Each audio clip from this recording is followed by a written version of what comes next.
Kapansin-pansin ang pagkunot ng noo ni Noah habang nakikipag-usap sa telepono. Tila may hindi mapaniwalaan. Sumulyap siya sa kinaroroonan ni Janina. But I thought it was her. Mahina niya sabi sa kausap. Anyway, thank you for the information dyan. Ibinaba na ni Noah ang telepono. Matalim ang naging sulyap niya sa dalaga. You wanted to play game, baby? Bulong niya sa sarili. Then your game is what I'm gonna give you. Na-enjoy ni Janina ang vegetable salad nang magbalik sa mesa si Noah. Agad siyang ngumiti sa lalaki. Pinaghintay ba kita? Tanong nito pagkaupo sa silya. No, hindi naman. Actually, na-enjoy ko nga ng husto itong vegetable salad. Masigla niyang tugon. Try it, it's good. Tumanggi ang lalaki. Ang mahalagay nag-e-enjoy ka. Ang sabi nito, naewan ba niya kung bakit tila may kakaibang diin sa sinabing yun ni Noah? Hindi lamang niya mawari kung ano, at kapansin-pansin din ang biglang pananahimik nito. Kung kanina'y panay ang tanong nito sa kanya, ngayon ay para naman tong naubusan ng sasabihin. Parang naging madilim ang anyo nito. Hindi na lamang niya yun masyadong ininda. Naisip niyang marahil ay may hatid na problema sa negosyong naging pakikipag-usap nito sa telepono. Kaya tila nag-iba ang kondisyon nito. Ganun naman talaga. Kung minsan hindi talaga maiwasang problemahin ng isang problema kahit pa nasa harap ka ng isang kasayahan. Naranasan na rin niya iyon minsan, nang daanan ng peste ang kanilang manggahan. Ngayon na may problema nga yata si Noah, paano pa kaya niya maumpisa ng magtapat? Hindi kaya lalong maragdagan naman ang init ng ulo nito? Pero kung hindi naman siya magtatapat, paano naman kung magkataon na magkita ulit sila ng lalaking ito? May susumbat pa nito yun sa kanya. Her decision was made. Ikagalit man o hindi ni Noah ang mahalagay malinis ang konsensya niya. Inaasahan na lamang niya na sana'y makaunawa ito. Inayos ni Janina ang pagkakaupo. Humugot na pinakamalalim na buntong hininga. Pilit niyang pinatatag ang kumpiyansa sa sarili. Noah, I guess I must make this evening completely memorable. Agaw nito sa kanyang sasabihin. Do you want to tour around this hotel? Natigilan si Janina. Magandang alok nito, natutokso na naman siyang pagbigyan nito. Pero paano ang kanyang balak na pagtatapat? Well, mahaba pa naman ang gabi. Masasabi rin siguro niya ang tungkol doon maya-maya. Kapag medyo mas maganda na ang mood ng binata, for the meantime, pagbibigyan na muna niya ang alok nito. I think that would be nice. Kumilos ang lalaki, inalalayan siya sa pagtayo. Sabay silang lumakad palabas ng restaurant na yon. Sumakay sila sa elevator. Isinet yun ni Noah sa 6th floor. Nang bumukas ang pinto ng elevator, gumuhit ang kaba sa dibdib niya sapagkat alam niyang hindi ordinaryong lugar ang kinaroroonan nila, kung hindi sa isang pribadong lugar. Sa isang private suite ng hotel. Kabado man hindi na kumibo si Janina. Ayaw niyang bigyan ng mali siya ang pagdadala sa kanya ni Noah doon. Suite 603. Nabasa niya bago pa man binuksan ni Noah ang pinto noon. Inaya siya ng lalaki sa loob, hindi kaagad makahakbang si Janina. Tama ba itong ginawa niyang pagsama sa lalaki sa private suite nito? Ngayon lamang sila nagkakilala. Kahit pa siguro naging maginoo ito, kahit pa siguro magaan ang kanyang loob sa lalaking ito, at kahit pa nga malakas ang naging dating nito sa kanya. Hindi pa rin tama na basta na lamang siya magtitiwala. Bigla siyang nakadama ng pag-aalangan. Akala ko'y itutour mo ako sa hotel? Kiming tanong ni Janina, pilit pinapatay ang mali siya sa isip. I'll tour you first to my private domain. Bulong ni Noah sa kanyang tenga. Come. Kinilabutan si Janina sa damping mainit ng hininga ng lalaki sa kanyang balat. Gusto niyang panindigan ng balahibo, lalo pa nang akbayan siya nito't igiya papasok sa loob. Hindi naman siya totally binabastos nito. Pero nakakaisiwa pa rin sa kanyang pakiramdam. Para siyang kinakuryente sa simpleng pagdantay ng palad nito. Bakit ba bigla na lang naging ganito ang attitude ni Noah?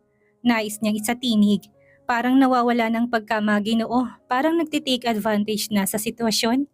Carpeted ang sahig na silid na yon at kapansin-pansin ng magagarang antigong gamit na nakadisplay sa paligid. Feel at home, sabi nito. Lumapit ito sa ref at kumuha ng inumin doon. Isang nagyayalong beer in can, inalok nito si Janina. No thanks. Naupo siya sa malambot na sofa, palingalinga sa paligid. Panay ang sulyap ni Noah sa kanya habang tinutungga nito ang beer. Parang may maliit na binabasa sa anyo niya. At iyon ay hindi lingid sa pakiramdam ni Janina. Ramdam niya ang ginagawang paggalugad ng lalaki sa kanyang kaanyuan. Kinabahan na siya ng gusto. May nahahalata na kaya si Noah? Alam na kaya nito na nagpapanggap siya? O posible rin yan lang ang dapat asahan sa blind date na yon? Sa kisig na yun ni Noah, kahit marahil sinong babae, ay hindi makakatanggi dito. Kasali kaya sa mga pakikipag-usap nito sa babae ang paghantong sa kama? Kung ganoon, she was in a big trouble. Tumayo si Janina, pilit kinalmang sarili buhat sa matinding nerbiyos na bumabalot sa kanyang pagkatao. Lumapit siya sa bintana at dumungaw sa labas. Lalo siyang kinabahan. Gabi na't ang tanging liwanag na kanyang nakikita mula sa mga nagagandang ilaw sa paligid. Sa kabila ng takot na nadarama, hindi niya maiwasang humanga sa kagandahan ng tanawin. Mula sa kanyang kinatatayuan, kitang-kita niyang kalawakan ng Maynila. Dahil nasa taas siya at hindi niya rin naririnig ang ingay mula sa mga sasakyan, tila napakatiwasay ng kapaligirang payapa. Hindi tulad ng nararamdaman niya ngayon, tila nagwawalang kaba sa kanyang dibdib. Hindi niya namalayan ang paglapit ni Noah hanggang sa bigla siyang nagulat sa pagsasalita nito mula sa kanyang likuran at sa marahang pagdampi ng katawan nito sa kanyang katawan. "You like it here?" Tumango lamang siya. Pilit, napaigtad siya nang bigla siyang yakapin ng lalaki sa bewang. "Come, I'll show you my bedroom." Tila sinadya pa ng lalaking pagbibigay diin sa katagang bedroom. Napansin niya yon at gusto niyang tanggihan ang alok nito. Pero wala pa rin siyang magawa. Si Noah ay tila may napakalakas na personalidad. Hindi niya kayang tanggihan ito. Nang mabuksan ni Noah ang pinto ng bedroom, agad tumambad sa paningin ni Janina ang magarang brass bed na nakapwesto sa gitna na silid. Ngunit sa halip na humanga, kilabot ang nadama niya. Pinanlamigan ang buo niyang katawan, iba talagang kutob niya. May motibo si Noah sa pagdadala sa kanya sa lugar na ito. Isang motibo na tunay na nakapagpapalusaw sa moral ng kanyang pagkababae. Saglit na nawala si Noah sa kanyang paningin. Marahil pumasok sa kanugnog na silid na sa palagay niya comfort room o dressing room. Ewan niya, maya-maya'y sumulpot ito sa kanyang harapan na nagdulot ng gulat kay Janina na mula ang kanyang mga pisngi at kagad na nagbaba ng paningin. Ramdam ang pagkapahiya. Nakahubad na si Noah, natatapisan ng tuwalya ang ibabang bahagi ng katawan. Litaw ang maskulado nitong dibdib na natatakpan ng mga pinong balahibo pababa hanggang puson. Nanunuksong mga ngiti nito sa kanya.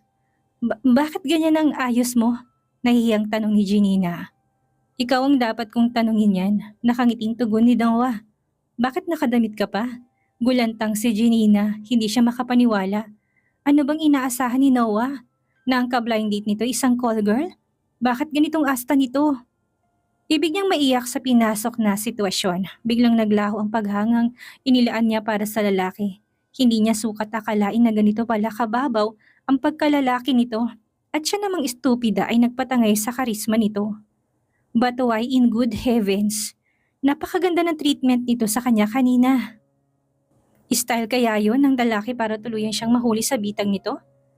Hindi na nagawang sagutin ni Janina ang sariling katanungan, na alarma na siya sa unti-unting paglapit ni Noah sa kanyang kinatatayuan.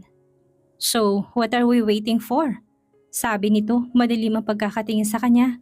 Kitang-kitang horror sa mukha ni Janina, ngunit kakatuwang hindi siya makakilos sa kinatatayuan. "Bakit nga ba ganoon? Kapag sobrang takot mo, saka hindi mo magawang pagtakbo." Nakaamba ang panganib at sumigid ng takot sa buo niyang pagkatao. Pinilit niyang ihakbang ang mga paa pabalik. Salamat at nagawa niya yon. Dinagdagan niya ang lakas ng kalooban at pumihit siya. Tumakbo palabas ng silid na yon, ang pinakamabilis na pagtakbong ginawa niya sa buong buhay niya. Sa kanyang guni-guni, parang narinig pa niyang malaking paghakbang ni Noah habang wala sa sarili siyang tumatalilis. Sunod-sunod ang kanyang pasasalamat sa Diyos nang marating niya ang elevator. Nakalabas siya ng Hotel La Ronde na nanginginig ang mga kalamnan. Pumara siya ng taxi at nagpahatid sa bahay ng tiyahin. Nai-imagine pa rin niya ang nangyari at wala siyang dapat sisihin kung hindi ang sarili. Kung hindi siya nagpatumpik-tumpik sa pagsasabi ng totoo, marahil ay hindi siya makakarating sa ganoong sitwasyon. Nang nasa loob na siya ng kanyang silid, doon pa lamang nailabas ni Janina ang sama ng loob. Napaiyak siya, hindi man tuwirang nabastos. Ang pangyayaring iyon ay tunay na nakapagpababa ng kanyang moralidad bilang babae. Napagkamalan siyang call girl, isang sakit sa kanyang ego at pride. Siya pa namang ginagalang sa kanilang lugar at tinitingala ng mga kalalakihan. Niwala ngang magkalakas ng loob, naligawan siya dahil ilag ang mga lalaki sa kanya. Ngayon mapagkakamalan lang pala siyang call girl? Kinasusuklaman niya si Noah. Hangang-hanga pa naman siya sa lalaki pero ganun lang pala ang kababaw ang pagtingin nito sa kanya. Sa kabilang banda, bakit ba siya masusuklam sa lalaki? Kung tutuusin, siya naman ang nag-take advantage sa sitwasyon. Na-attract siya ng gusto dito. Kinalimutan ng katotohanan na pagkamalan lamang siya at ginampanan ng papel na dapat sanay sa totoong babae na kausap nito sa lugar na yon.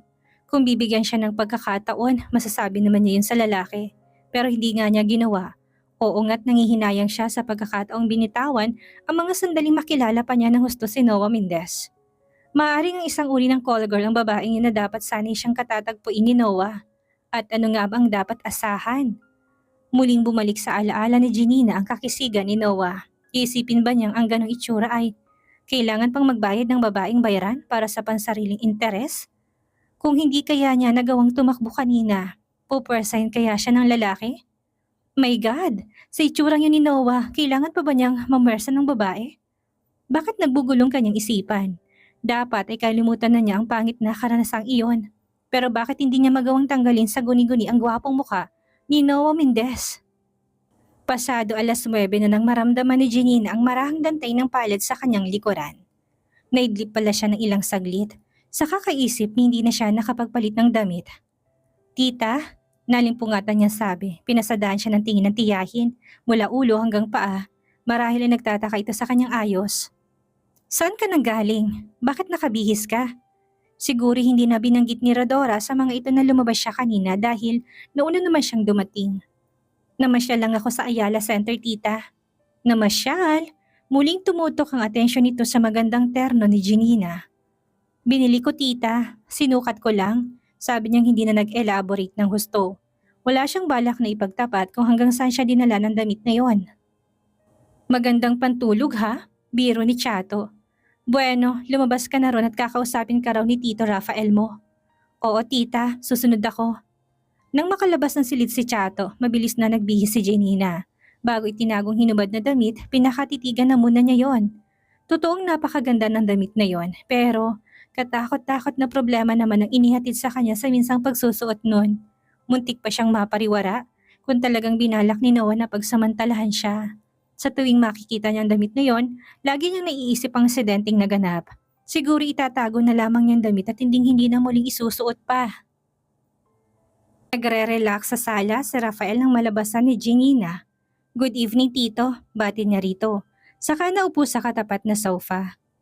May nakausap ako kaninang isang kliyente ng aming kumpanya at na-refer ko ang problema mo sa thesis. Willing naman siyang gawin mong subject. Nagbago bigla ang mood ni Janina at bumangon ng excitement. Really, Tito? Tumango si Rafael. Kapag ready ka na, sabihin mo lang kung kailan ka makikipag-appointment. Kahit bukas, mabilis ng tugon. What time? Tomorrow afternoon at 3. Pwede? I'll ask him. Tugon ni Rafael. Pagkatapos ko siyang makausap bukas, tatawagan kita kagad para ipaalam ko sa'yo kung saan kayo maaring magkita. Tuwang-tuwang nag-thumbs up si Janina sa tiyuhin. Okay. Nakangiting tumayo si Rafael, nagsabing papasok na sa silid para magpahinga. Ano nga palang pangalan niya, Tito? Habol na tanong ni Janina. Miguel Aguirre. Nang may iwang mag-isa, nangingiting inunat ni Janina ang katawan sa sofa. Kailangan i-relax niya ang sarili at kalimutan ng masamang nangyari kanina. Bukas na ang gagawin niyang pakikipag-ugnayan sa isang importanteng tao. Dapat hindi yun maapektuhan ng kanyang self-confidence. Pumasok siya sa kanyang silid at pinasyang matulog ng maaga. Kay dali naman niyang nakatulog. Dinalaw siya ng isang panaginip. Sa kanyang harapan naroon ang makisig na si Noah. Nakaternong gray coat at slacks na suot nito kaninang una silang nagkita. Naglalahad ito ng isang kamay. Ibig siyang isayaw sa gitna ng bulwagan. Malugod naman niyang pinagbigyan ito, ngunit bigla-biglang nalantad ang kahubdan ni Noah. Nakatapis ito ng tuwalya. Gumapang ang takot sa kanyang dibdib. Nagpumiglas siya at nang makawala mula sa agresibong pagkakahawak ng lalaki, ay tumakbo ng mabilis. Nakalayo siya, ngunit hinahabol pa rin siya na nakakatulig nitong halakhak. Hindi mawala sa kanyang pandinig. tumutulig sa kanyang tenga at sumusugat sa kanyang puso. Doon na biglang nagising si Janina habol ang paghinga. Gumigiti ang butil ng pawis sa noo, bumangon siya. Saglit na ikinondisyon ang sarili. Hinimas-himas niyang tila nananakit na ulo. Bakit hindi siya bigyan ng katahimikan? Nang alaala ni Noah, bakit hanggang panaginip ay pilit pa rin siyang sinusundan nito? Muli siyang nahiga, pinilit na muling makatulog, subalit naging mailap sa kanya ang antok. At sa tuwing ipipikit niyang mga mata, larawan ni Noah ang pirmi niyang nakikita. Ano kayang ibig sabihin nun? Sinusundot ba siya ng konsensya? O dala ng karisma ng lalaki? Kinabukasan, bandang 12:00 ng tanghali, tumawag si Rafael. Pinaalam nitong naging resulta ng pakikipag-ugnayan kay Miguel Aguirre. Saan daw kami makikita, Tito? Excited niyang tanong. Hihintayin ka raw niya sa bar and restaurant ng Hotel Laron sa Ayala. 3 p.m? Tugon ng tiyuhin sa kabilang linya, bigla siyang natigilan sa narinig. Dumagungdong sa kanyang tengang pangalan ng hotel. Hotel Laron? Jen, are you still there? Anang kanyang tito Rafael. Yeah, naguguluhan tugon ni Janina. Paano ko malalamang si Miguel Aguirre siya? Everyone in the hotel knows him. Pwede mong ipagtanong and besides, nabigyan ko siya ng ilang description tungkol sa'yo. And he said, imposibleng hindi kanya makilala. Alam din naman ni Janina na hindi imposible yon, ngunit hindi yun ang direktang pagpapagulo sa kanyang isipan. Kung hindi ang posibilidad na muli niya makatagpo doon si Noah Mendez. So, is everything clear, Jen? Yes, Tito, and thanks. Pagkababa ng tawag, muling natulala si Janina, napatingin siya sa kawalan. Bakit nga ba sa Hotel Laron pa sila makikita ni Miguel Aguirre? Para naman siya pinagtataksila ng pagkakataon. Alam niya, napakalapit ng posibilidad na muli silang magtagpo doon ni Noah sapagkat may private suite ang lalaki sa hotel na yon. Oh God! Naihimutok niya. Ano na namang malaking problema ang dinulot ng minsan niyang paglilibang? Napasulyap siya sa orasan. Tumatakbo ang oras, palapit sa oras na pakipagtipan niya kay Mr. Aguirre. Pero hindi na niya napagpasyahan ng tamang gagawin. Sa mga oras na yon, dapat ay nagpe-prepara na siya. Dapat nandun na siya sa meeting place bago pa man mag-alas 3. Hindi siya dapat maunahan ni Mr. Aguirre. Siya ang nakipag-appoint, ang humingi ng pabor. Dapat lamang siyang maging punctual bilang pakonsuelo na rin sa generosity ng kanyang subject. At the last minute, nagpa siya si Janina. Hindi niya hayaang wasakin ng multo ni Noah Mendez ang kanyang professionalism. Darating siya sa lugar na napag-usapan. Maano ba kung magkita sila doon ni Noah? Bakit ba siya matatakot? Hindi naman siya siguro ito susumbatan kung mabuko mang nagpanggap siya. Dahil napakalaking insulto naman sa kanya na ang matinong katulad niya ay mapagkakamalang call girl. Amanos lang ang nangyari. Nakabawi na si Noah, sobra-sobra pa. Nagdumali sa paghahanda si Janina. Naligo, nagbihis. Simpleng-simple lamang ang damit niyang isinuot, blusang pula na 3/4 ang manggas at paldang itim na pencil cut. Nagpulbos lamang din siya. Sinadyang maging simple ang gayak para maiba naman ang kanyang aura, just in case baka sakaling walang makakilala sa kanya. Bit-bit ang folder na naglalaman ng mga questionnaires. Naghanda na siya sa pag-alis. Pero bago yun, umusal muna siya ng maikling panalangin. Iba yung kaba ni Janina sa muli niyang pagtungtong sa teritoryo ng Hotel Laron. Kung hindi nga lang sana ganun kaimportante ang dahilan ng kanyang pagparito nung kang makabalik-balikan pa siya sa lugar na to. Narating ni Janina ang bar and restaurant, lumingalinga siya sa paligid. Mangilan-ngilan pa lamang ang tao, bagamat hindi madilim ang ilaw sa loob, hindi niya gasinang maaninag ang mga mukha ng mga to. Sa gawing dulo ay minamataan siyang isang lalaki na medyo may edad na at tila may hinihintay. Hindi kaya siya si Mr. Aguirre yon? Pero nahiling din niya na hindi sana dahil nakakahiyang isipin na mas nauna pa itong dumating.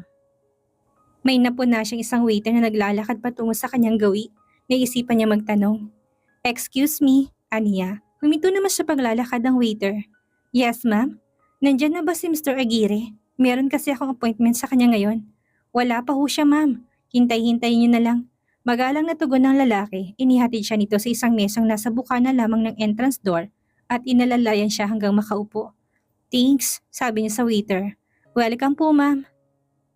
Nang maiwan ng waiter, muli siyang nagpalinga-linga sa paligid. Napagmasdan niya ang mga naroon ay wala namang intensyong kumain. Pulos mga formal at marahil may kinalaman din sa negosyong pinag-uusapan. Napansin din niya ang lalaking nasa dulo na inakala niya si Mr. Aguirre ay may kausap na ngayon isang lalaki medyo may edad na rin. Tinunghayan niya ang kanyang wristwatch. Eksakto 3:00. Nahiling niya sana'y dumating ng kausap, pakiramdam niya'y sinisilaban siya sa lugar na yon. At para naman siyang dininig ng langit, ilang saglit lang ay may bumatak na silya kanugnog ng kanyang mesa. Sorry, I'm late. Parehong tinig, parehong dialogo. Biglang pinanlamigan ng katawan si Janina. Paano ba niya makakalimutan ng tinig na yun na lalaki? Nag-iisa lamang yun sa kanyang pandinig at dumikit na sa kanyang isip. Ikaw?